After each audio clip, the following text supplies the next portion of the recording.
You're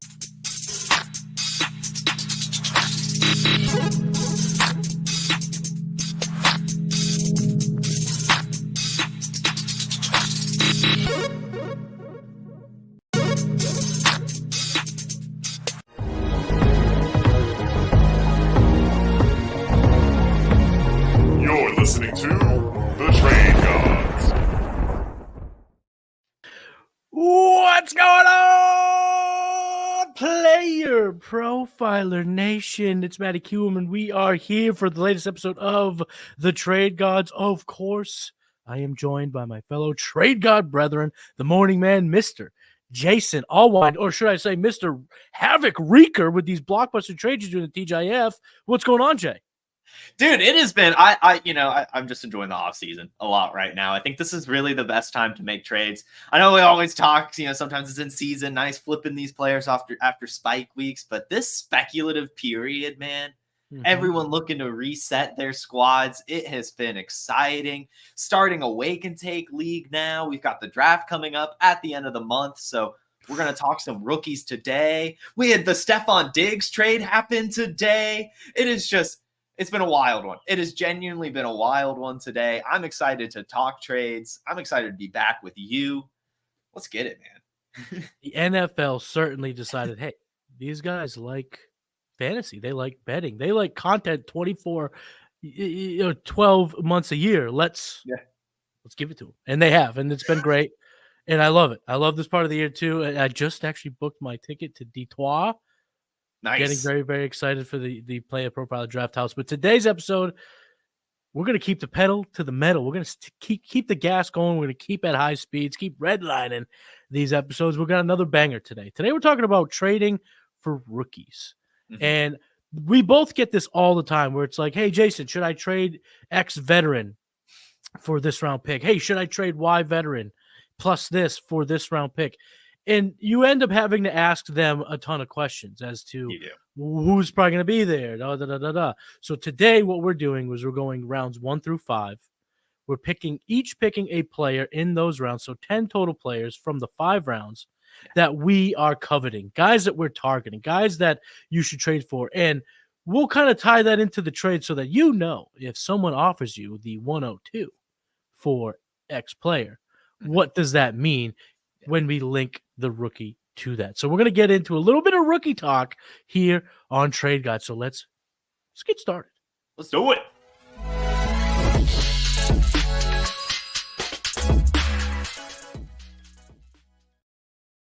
All right, Jason. So we're in round 1. Okay. So any round 1 player here, we're talking studs here. So these are big dog trades. You're trying to get a round 1 pick in this class. You're going to have to pay up for it. So who's a player in round 1 that you're targeting, and whereabouts would you have to look if you're going to acquire this player?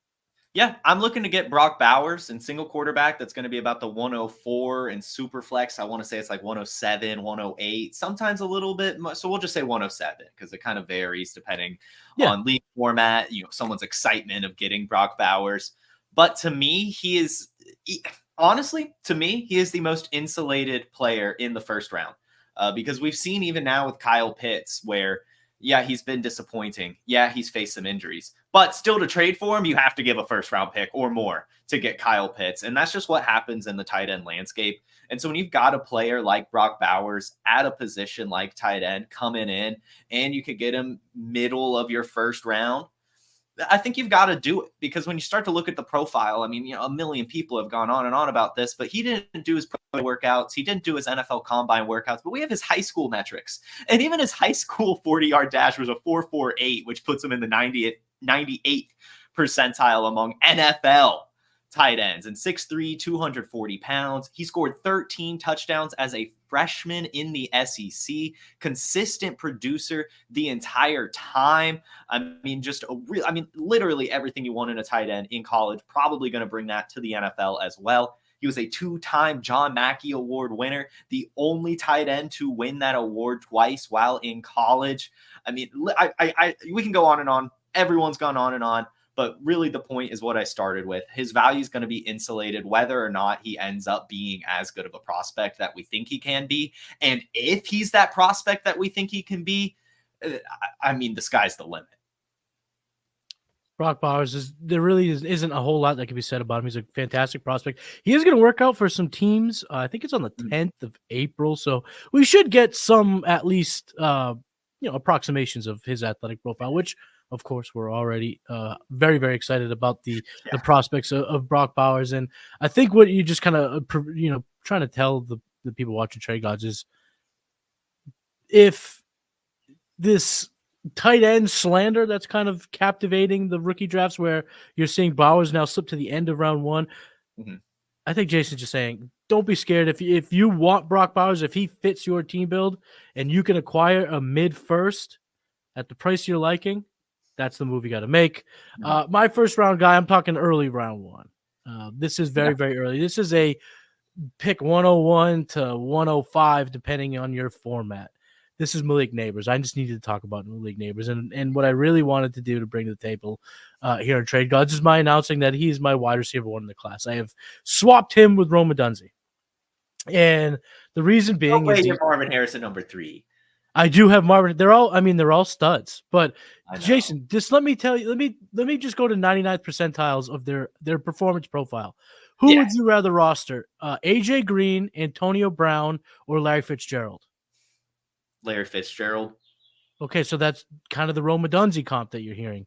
And then, of course, so Malik Nabers is 6 feet, 199 pounds, but I'm guessing he plays in the 200s. He slimmed down for his pro day to be a beast, and he did. And he's been a flawless prospect throughout the entire process. He had over 1,500 receiving yards. He had a fantastic media portion at the Combine, so by all accounts, his interviews went fantastic. He was really impressive in the room. Then in his pro day, he runs a 4.41 40-yard dash, a 42-inch vert, a 10.9 broad. That's a 9.64 RAS score. It's tremendous. It's top 3, I think, in this wide receiver class. And the next stop in his value train is a top 10 NFL draft pick. And when you watch him on the field, he kind of reminds me of a lot of the same type of receivers that I gravitate towards. He's a winner on the field, a good route runner. He has an excellent release off the line. When you watch him, and I've been watching a ton of LSU tape for, of course, the bevy of big-time fantasy relevant players. And what you notice is even when he doesn't get the ball, you're like, he's wide open. He's right there. The receivers, cornerbacks cannot get their hands on him. He's always open, and he's a winner on the field. He reminds me of Antonio Brown, but he's bigger and he's tested better. He has that type of danger of the thing about Antonio Brown was he could always get that first step and get it off clean. Nabers has a lot of that. Nabers can win inside and outside. And right now I have him as my wide receiver 5 overall in Dynasty. So you're approaching a Justin Jefferson trade, and we'll talk about one of those later in the show. That's how you have to be approaching it in early round one for me, because Malik Nabers is an absolute. I think he's just going to be so good. 170 target upside, just monster. Yeah, all of these wide receivers are special. I think there's a chance all 3 go like top 6, even top 8. Like they're all good. And that's the thing about this class is if you announce one of them as your wide receiver 1, people jump down your throats about the other 2. It's like, no, they're all fantastic. They're probably all top 6 prospects in this class. We're talking about elite level of prospecting here with these players. And they can all be difference makers. We've seen drafts where the wide receiver 3 was an Odell Beckham. And there's a little bit of Odell Beckham's game in Rome Odunze's profile too. So really, really good receiver. So round 1, what we're saying, pay up for it. If you're okay trading for some of these top players at their position overall in Dynasty, be okay with trading an early to even a mid round 1 pick in your Dynasty leagues. But now let's move on to round 2, because this is where it gets a little bit, I've seen a lot of people overvalue round 2s.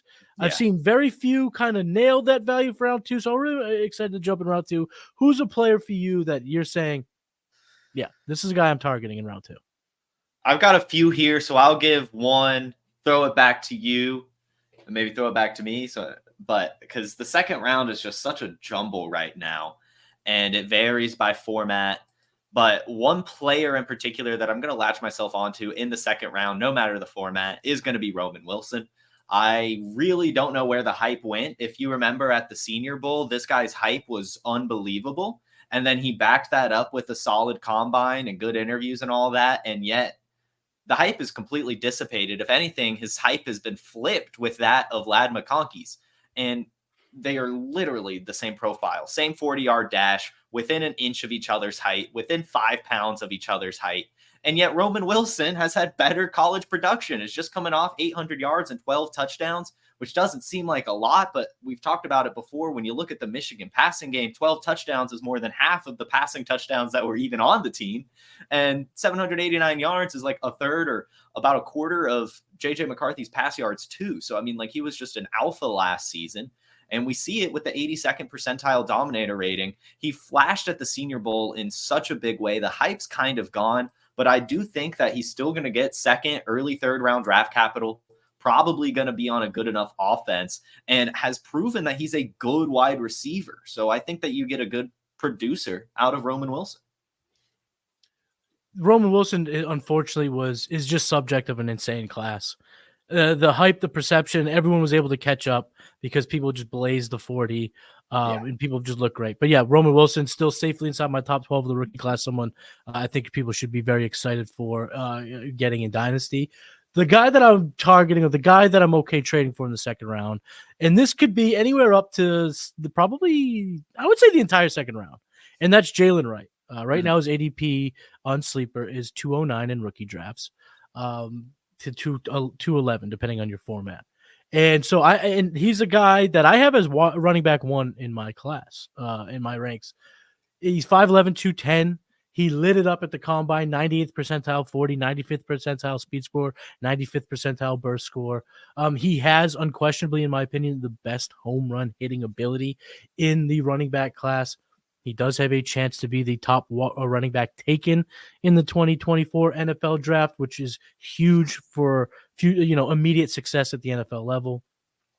He just really reminds me a ton of Isaiah Pacheco, but he actually may have more horsepower, which I know a lot of people are going to be a little nervous about that because of how ferocious Pacheco runs. But the truth is, in terms of testing, Jaylen Wright had a better vert and a better burst, and it wasn't close. And those metrics show explosion. So I do think that his overall burst and his home run hitting ability is higher than Isaiah Pacheco. But we like Isaiah Pacheco. Yeah. But much like Isaiah Pacheco, you have to be cautious as to how much you're paying. So I wanted to bring him up because he is my first running back in Dynasty ranks. But in terms of the overall Dynasty class, I have him at 23. Running back 23, with upside really just inside the top 18. I don't see him getting ahead of Kyron Williams, Rashad White, Najee Harris, Josh Jacobs, as I keep climbing up the ranks for me. So I guess I bring up Jaylen Wright to be excited about the player, but be a little cautious about what you're trading for. He's a good trade down candidate, and by him I mean a second round pick. If you could take your Saquon Barkley and turn it into Javonte Williams in a second, that's the type of move I'm looking to make here in the second round. I'm wondering, you're as you talk about Roman Wilson, is he someone you're trying to get a second round pick for, or someone you're okay tearing down with because he'll be there, like moving let's just call it a Jalen Waddle for Deontay Johnson in a second? Is that the type of move? How are you attacking getting this second round pick for Roman Wilson? I think it's got to be like some sort of throw in. I think that's a little bit too much of a tear down, but I'm also not that big of a Deontay Johnson guy, so that would be where it's at. And honestly, when we were going through the show sheet, I had put him down as my third round pick mention because I thought that was where he had been kind of going, but I think it's like right around end second, beginning of the third. And I think you can get those as throw in pieces in more than a few leagues. I don't know if I would be trading any of my top 18 wide receivers, top 20 wide receivers in terms of tearing down to get that second. I think I'm more so working in the like JSNs of the world, trying to get maybe a few seconds, a few pieces, or another like younger wide receiver plus to kind of ease the gap. Like a player in the mid 20s, mid 30s range that you could still get a second and something fun with, maybe even 2 seconds for, I think is more so what I'd be thinking. Big trade in the NFL today. Stephon Diggs from the Buffalo Bills to the Houston Texans. So let me ask you this.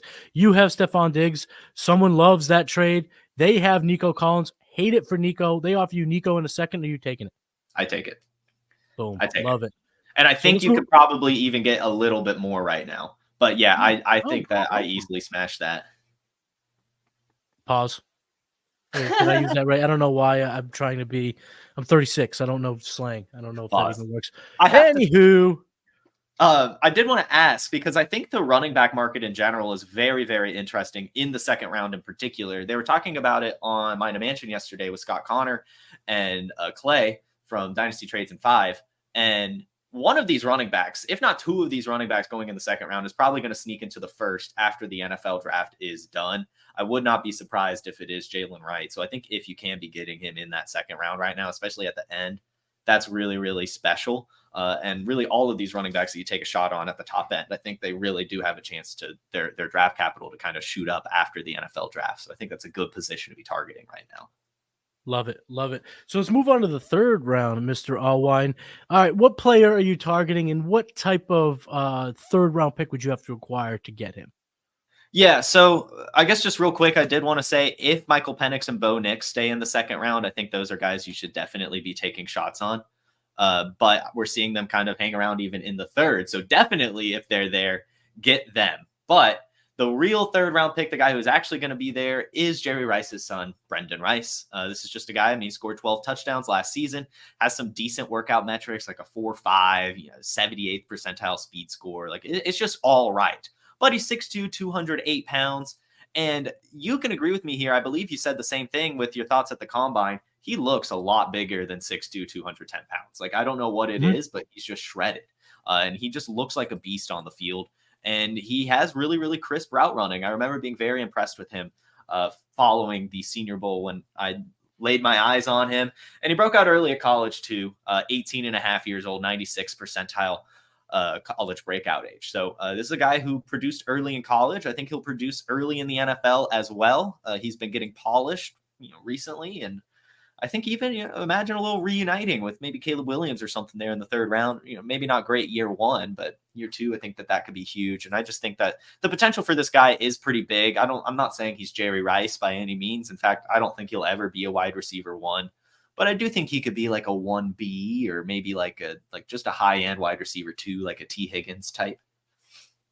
The opportunity cost to get Brendan Rice now, a third-round rookie pick, is so low that he's worth taking the chance. The only thing I will add to what you've said about Rice is just something I've kind of noticed as trying to cover the NFL draft for Player Profiler is when you look at the number 1 overall team or the number 1 overall pick, the number 2 overall pick, number 3 overall pick, you're looking at all teams that have scouted Caleb Williams. And when you do so, it's tough to not notice the playmaking ability, the touchdown upside ability of Brendan Rice. So if that inflates his DC because these early second round teams, probably maybe but his early third round teams have noticed Brendan Rice, love the pedigree, obviously being Jerry's kid. I think that could boost his DC, boost his opportunities in the NFL, and I think he is a good enough player to seize those opportunities. So I love that call. My third round pick, he goes at about the 309 on Sleeper. But last night he started. So we recorded the latest episode of the Futurecast. I will give 2 teases here. Michael Penix was a first round pick in that draft because his round 1 NFL projection now is getting so loud. That drum beat is going so loud that it's tough to keep him even out of your first in Superflex. And Will Shipley has crept into the second amongst me and Theo and our 2 guests. You have to check that episode out to see it all play out. But as of right now, his ADP puts him in the third. So at the 309, if someone comes to me with a 309, I'm going to need something a little bit better than that because I'm targeting Shipley, and I think he gets as high as early third, maybe in the back end of the second, depending on draft capital. But he's a good prospect. He got the size, 5'11", 205, and he really checked the athletic boxes that we were questioning during the Clemson Pro Day. 4.45 40, 9.57 RAS score. That's in the top 7 of the class. It is hard to see Will Shipley be a between the tackles rusher, but he is unquestionably a weapon in the pass game. So in your third round, you're taking chances on guys who could have that type of role at the NFL.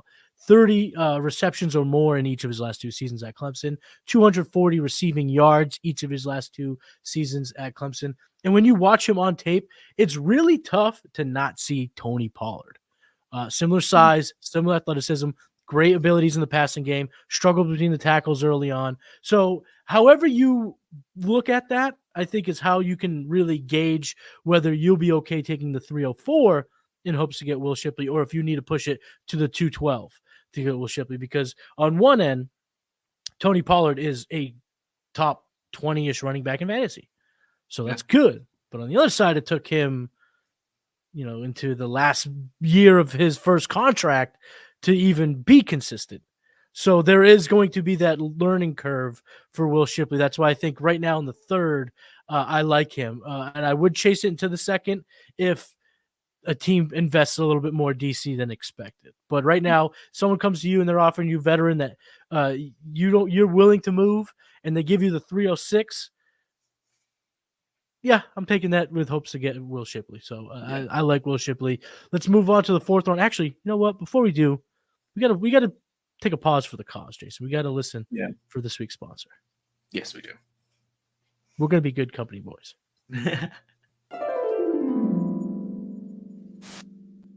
This episode is brought to you by PlayerProfiler, the Dynasty Deluxe package. The rankings are the best in the industry. It includes strategy mode, where you can say, hey, change the rankings to be win now. Oh, change the rankings to be productive struggle. There's also a draft planner to help strategize where you should take players, because the draft planner also includes ADP. There's a trade finder where we look up on My Fantasy League and we see trades that are done, including a particular player. Then there's a trade analyzer where you can plug in draft picks, players, and we assign a lifetime value to draft picks out 5 years. The best thing about our trade analyzer, it can't be gamed with volume. And there's mock draft data to see right now what's the market for player X versus player Y, including in the fall when very few mock drafts are happening. And our Dynasty guide, the Dynasty Dominator, would cost you $10 on Amazon, but you get it for free with Dynasty Deluxe, and you get our rookie guide for free, a $25 value. So you get all of that for $45. I mean, it's a great deal.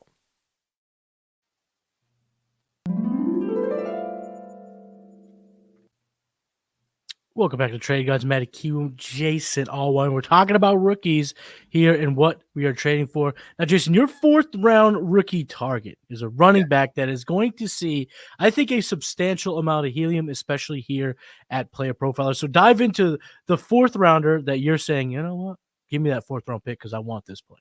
Yeah, I'm honestly, when I was looking up the ADPs for these players, he didn't even show up. But I know from the mocks that I've been doing that he goes around the fourth, fifth round.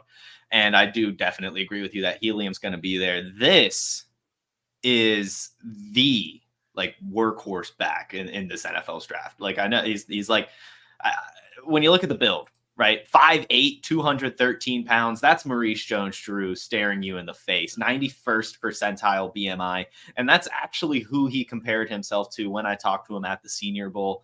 And what's special about that size is he also ran a 4.46 40-yard dash, which is the 87th percentile. He has 87th percentile speed and above 75th percentile agility and burst. On top of the athleticism, he also led all running backs in college football last year in rush yards with 1,661, adding 15 touchdowns on the ground and 200 receiving yards. Just great stats, great athleticism, great build, the thickest thighs I've seen in my entire life. I'm talking like double my head sized thighs on this dude. Like, he is massively thick. Which I pause. if you've tuned in, so are you saying like you remember your analysis of Saquon? Thighs are a big deal. Quads are a big deal. They are. Now, I don't think you've said this player's name yet. This is a big reveal. You have me on the edge of my seat here. Yeah, this is Hank Aaron's nephew, Kamani Vidal. So all of those stats, all of that athleticism, all of that build, and all of that pedigree, being the greatest baseball player of all time's nephew. Sign me up for Kamani Vidal. Yes, we've had some discussions behind the scenes here at Player Profiler of what our thoughts are on the prospect, and we're all kind of excited to see where he goes. Of course, such DC dependent, and so many hopes and dreams will be dashed on some of these players. Mine's Dylan Lobb. That's the guy that, it all depends on when the NFL takes him. But that's not where I'm going to go for my 4th round target here. I'm actually going to go with the guy who's going right now in sleeper around the 404. But if you've been doing mocks here at Player Profiler or any of our hosts, this guy's going a hell of a lot earlier. But since his ADP is on sleeper, then when we're talking about the general the industry, well, I should say the markets of all these leagues throughout fantasy football, he's going to the 4th. So I'm going to talk about him. That's Javon Baker, wide receiver from Central Florida. I have him as wide receiver 10 in my rookie ranks. I think that this is a player that will probably see a bit of a rise if he gets the subsequent draft capital. And we keep talking about draft capital. Can't wait till after the draft when we no longer have to talk about draft capital. We'll know the draft capital. But he's 6'1", 202 pounds. He will get knocked for his workout metrics, so he's not a hyper athlete. Only a 7.8 RAS score, about 50th percentile or so in all the 40, the burst, the speed scores on playerprofiler.com. But his on-field skills, I think, are damn near elite. Good route runner, very solid route runner. He has very encouraging analytical indicators in his profile as well. 3.21 yards per route run in 23. And last year, he had the third highest yards after catch per reception in all of college. So he is good beyond his workout metrics. And I hate to say this because it puts him on a bit of a pedestal for me. He puts him amongst some of the highest ranked wide receivers in the history of me playing fantasy football to do this. But he does remind me a little bit of Amari Cooper in both his mindset, his temperament, and his ability to win on the field. Now, I'm not calling him one of the greatest wide receiver prospects of all time because that's what Amari Cooper is. Amari Cooper went 4th overall. Amari Cooper's on track to be a Hall of Famer. Even as he gets close to 30 years old, he could still put up 1,000 yards in his sleep. Yeah. I'm not calling it the same, but it may be that, as Daniel Jeremiah calls it, the Kirkland version, the Costco version. We don't like to call it the Walmart version. We don't want to call it like the cheaper version. It's not that. It's just a little different, a little off-brand, a little Kirkland value, Amari Cooper. So if you get that 3rd round value, I think he'll end up spiking into the 3rd round of rookie drafts. But as of right now, if I could take advantage of getting some 4ths to kind of either stay put and draft, stick and pick, or use those to move up around to get them. This is a guy that I'm trying to get, Javon Baker, wide receiver from Central Florida. Yeah, I don't even know if he's top of Cody's dog rating, but I know he's a dog.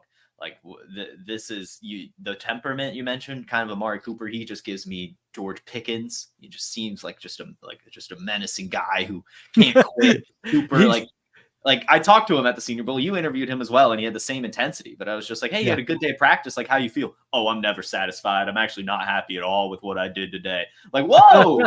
Like, it was pretty good, dude. Like, pretty good. So I love that.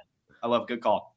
Yeah, Javon Baker is definitely a favorite of Cody's, and that's, all credit to him. He was on the Javon Baker train long before anyone else. Let's get to the 5th round. This is the fun round because this is your quintessential dart throw. This is, I don't care. Boom. This is the guy I'm taking to the 5th. Oh, and this is also, to put it into a little trade perspective, this is why if you have a deal on the table and you know that the person you're dealing with is pursuing this, so whatever the trade may be, a tear down, a 1-for-1, whatever. These are the reasons why you want to say, you know what, throw in a 5th. They're going to go, okay, whatever. Throw in a 5th because you want this dart throw. So who is your dart throw in the 5th round? Yeah, you mentioned Isaiah Pacheco earlier. I'm going to mention Isaiah Pacheco now.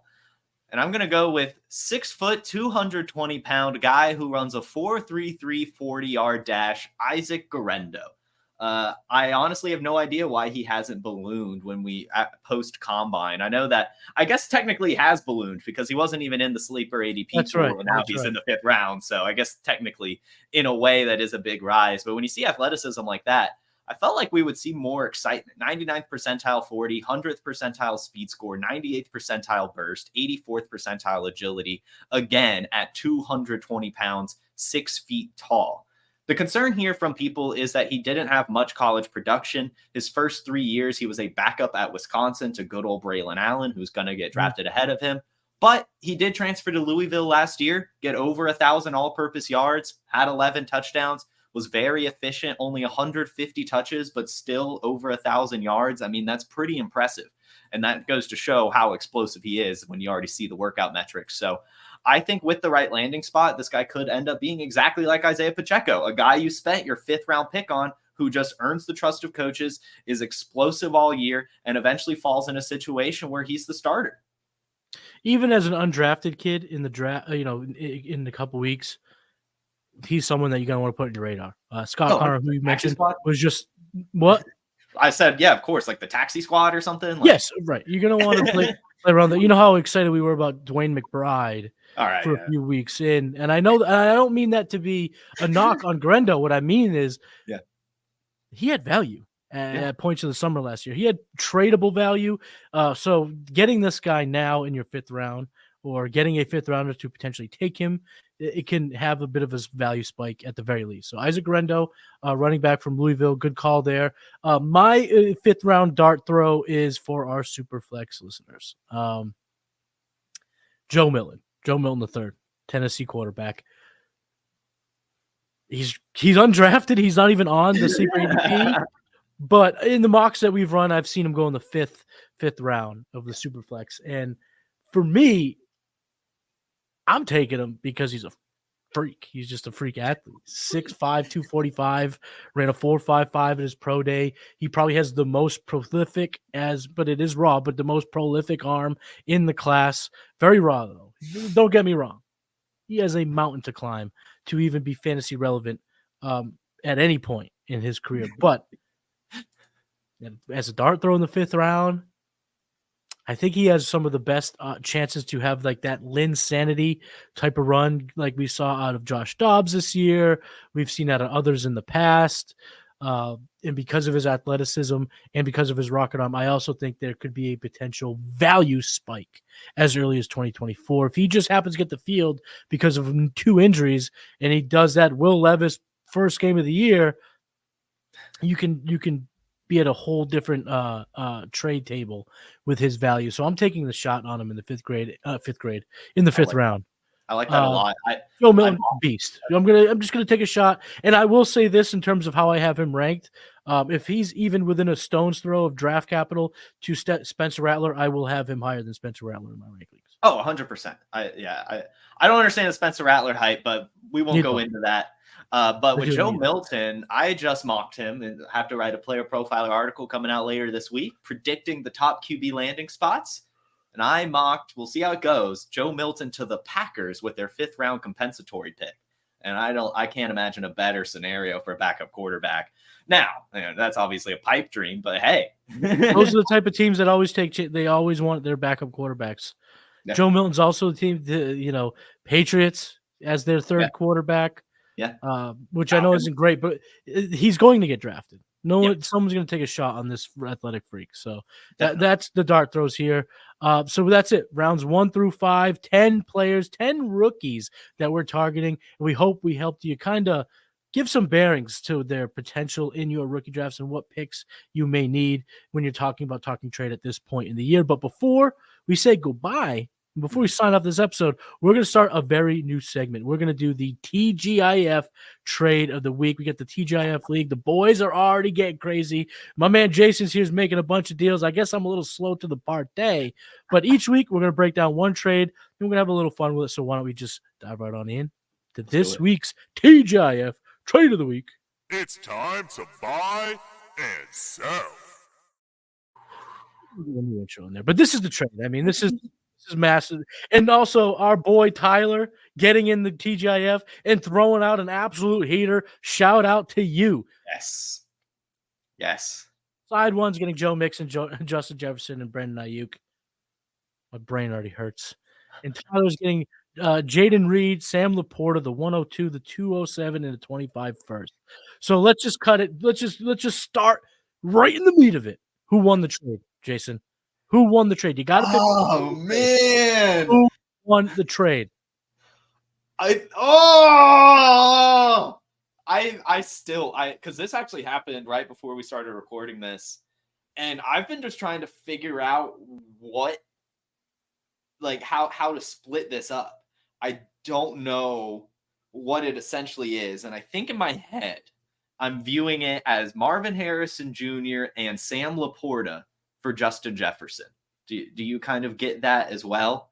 And then what, Jaden Reed, the 207 and the 25 first for Mixon and Ayuk? Yes, I think that's a fair way to break it up. But I would have it as Malik Nabers. Right. Okay. So, and that's actually what Sieb said that they were going to be using their 102 on. But I don't know. I'm a Marvin Harrison guy. But either way, one of the best wide receivers in this year's draft, plus the tight end one in Dynasty, feels like a solid return for Justin Jefferson. And I think that that's incredible. I think the issue I kind of get with it that I think is going to end up tipping the scales in Sieb's favor is Joe Mixon and Brandon Ayuk. Because Joe Mixon, I think, is going to go on a tear with the Texans next year. I know they just brought in Stephon Diggs, but this team is gearing up for success in a big way next year.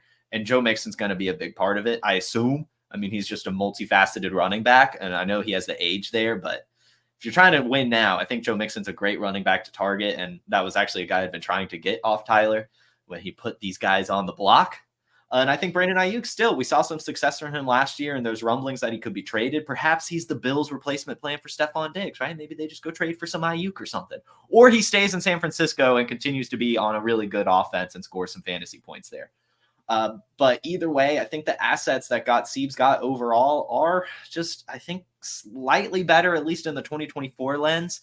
I think by the time next year, depending on how the rookie wide receiver turns out, this could be hugely, hugely in Tyler's favor if Marvin Harrison Jr. or Malik Nabers or whoever he picks there ends up smashing. I think right this second, though, I'll go with the proven assets. Tyler is the winner of this trade, but, the lame answer is both sides can win a championship because of what they've acquired. Yes. But Tyler did win the trade because this is how I see it breaking down. Justin Jefferson, or would I rather have Malik Nabers and a 25 first and Jaden Reed? That's going from running wide receiver 1 to wide receiver 5 for me. Yeah. So to get the additional asset, I'll take it. The 207 of the Brandon or the Joe Mixon side. Joe Mixon right now I have it running back 20. Jaylen Wright, who we just talked about, who could definitely be the 207, I have at 23. So we're talking about a small tier down there. And then, of course, you're just getting the additional assets, however you want to dice it up, whether it be the Sam Laporta part of it, whether it be this, however you dice it, I think it's just a clear win for Tyler. But I did want to talk about some of the rankings that Sieb's got because I do highly value these guys. But, I mean, what do you want to call it? Malik Nabers and Laporta, give me that side over Jefferson. Or do you want to say the 102? Even Malik Nabers in a 25 first or Jefferson, it's nothing to tear down. Give me Malik Nabers. So the overall value is awesome. It also puts you in a spot here. I don't know the teams. We're not going to get into the context. We're going to really just talk about the one trade. Like I said, the TGIF trade of the week. This also puts Tyler in a spot where if Caleb Williams is in his crosshairs, he can make that jump. So having the 102, having the additional first next year, having the 207 and probably another wide receiver asset, I think that puts him in the spot where he can now just elevate himself to that point of Caleb. So just factoring all those things in, Tyler, clear winner for me. But Siebes, again, you didn't get a single player that's outside of the top 20 of my positional rankings for Dynasty. So those are some studs. We all deal with variance. We all deal with bad luck. The ball could very well bounce in your favor. But just as of what we know right here, right now, Tyler, thanks for coming to the league and instantly just throwing an absolute heater. Yeah, because we also traded for Tyreek Hill before this off of me. So he's out there dealing. He's got me motivated. I was talking to Jason before the show that, I just haven't really gotten into the thick of the battle of these trades, but I'm just about to start firing off trade offers. So TGIF, be ready. Well, yeah, your team was good. Mine kind of fell apart the last few weeks. Now it's good, right? But my quarterback room fell apart. I've had to sell. I had to sell Jahmyr Gibbs to get me back to feeling good about my roster. So I just had I was sitting there, I was looking at my roster. We all do it at this time of year. We're looking at our roster and we just want to puke. That's how I felt. And so I had to go into action mode. I'm having a little bit of that right now. My team, nothing has been capsized, but I'm just feeling like I need to get up in there and start swinging. I need to start slanging some deals. I want one of my trades to be a TGIF trade of the week at some point. But that's it. That's today's show. Jason, let the people know where they can find you. Yep, you can find me every Monday through Friday here on Player Profiler with my morning show Wake and Take at 10 a.m. Eastern.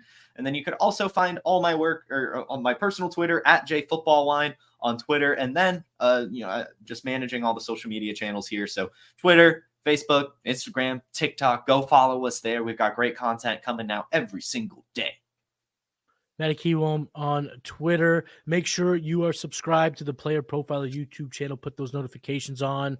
And for this video, make sure you like and subscribe. And for the podcast listeners, rate and review. Throw us some good news or some good rates and reviews, whatever you want to call it. I got Kiwoom's in full force. I don't know how to say it. Got a ton of shows. You can find it everywhere. But what I really want to plug is the NFL draft coverage that we will have here at Player Profile. Player Profiler is setting the gold standard for a fantasy platform to cover the NFL draft. We're all getting together in Detroit, and we're going to have fantastic content coming out each and every day of the NFL draft. So make sure you are following Player Profiler here and subscribe at YouTube and put those notifications on because it's just going to be unbelievable. I cannot wait for Detroit in a couple weeks. Just booked my flight. Let's go. Very, very excited about that. But that's it. That's the show. That we are the Trade Gods. He's Jason Allwine. I'm Matty Kiwoom. We will forever be the Trade Gods, and we will see you next time. Peace. Hey, I want to thank you for being part of this broadcast. If you have any thoughts on it, leave a comment. If you enjoyed it, make sure you leave a like. And if you want to see more shows on the Player Profiler channel, subscribe to it. That's how we know you want more.